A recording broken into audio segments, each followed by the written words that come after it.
अभिवादन स्वीकार कीजिए दोस्तों नासिर का। दोस्तों, इंसान ने इंसान के बारे में बहुत कुछ जाना है। फिर सोचता हूँ कभी कभी कि हमारे आसपास जो दूसरी भी प्रजातियाँ हैं, जानवर हैं, चरिंद हैं, परिंद हैं, इतनी सारी चीज़ें हैं, तो कभी एक आध बार मौका मिला तो उनके बारे में बात करूँगा। और इत्तेफाक देखिए कि आज एक ऐसी ही रचना मुझ तक पहुँची है। आपने सुना होगा ऊँट के मुँह में जीरा। ये यहाँ ऊँट पर आप नज़र रखिएगा। अब आया है ऊँट पहाड़ के नीचे, यहाँ फिर है, या यूँ कहें कि रेगिस्तान का जहाज़ ऊँट।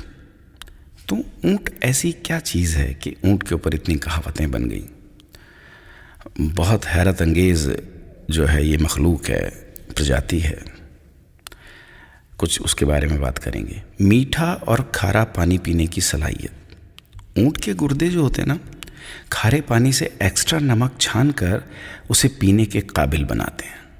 हम जो बाकी जो सब आरओ लगा के और हम जो फ़िल्टर करते हैं ना पानी उसके अंदर ये इनबिल्ट होता है, तो वो नमक छान कर उसे पीने के काबिल बना लेता है। और नमक को जो है, जो बॉडी में रहता है, उसे पेशाब के रास्ते से बाहर निकाल देता है। कांटेदार झाड़ियों को बिना नुकसान के वो खाता है। आपने अक्सर ऊँटों को देखा होगा कि वो कांटेदार जो झाड़ियाँ होती है वो उनको खाता रहता है। तो हम अक्सर सोचते हैं कि हम जिसको हाथ नहीं लगा सकते वो इसको इतने आराम से कैसे खा लेता है। तो ऊँट की जो लार होती है, जो सलावा जो हम कहते हैं, वो इतना गाढ़ा और ख़ास गुणों वाला होता है कि कांटों को नरम करने में मदद करता है। इसके अलावा उसके होंठ और मुंह की अंदरूनी बनावट इतनी कठोर और मजबूत होती है कि जिससे ये कांटेदार पौधों को आसानी से चबा सकता है।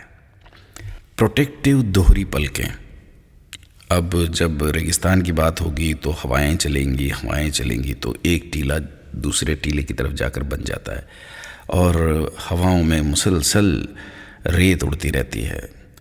हम जहाँ चल नहीं सकते कि आँखों में चली जाएगी, आँखें ख़राब हो जाएंगी। ऊँट की 2 परतों वाली पलकें होती हैं, एक पतली और पारदर्शी, जबकि दूसरी मोटी और गोश्त वाली।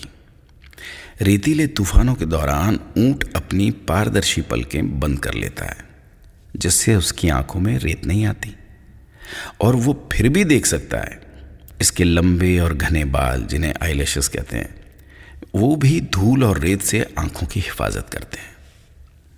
अच्छा, जिस्म के तापमान को कंट्रोल करने की सलाहियत कमाल की होती है इसके अंदर।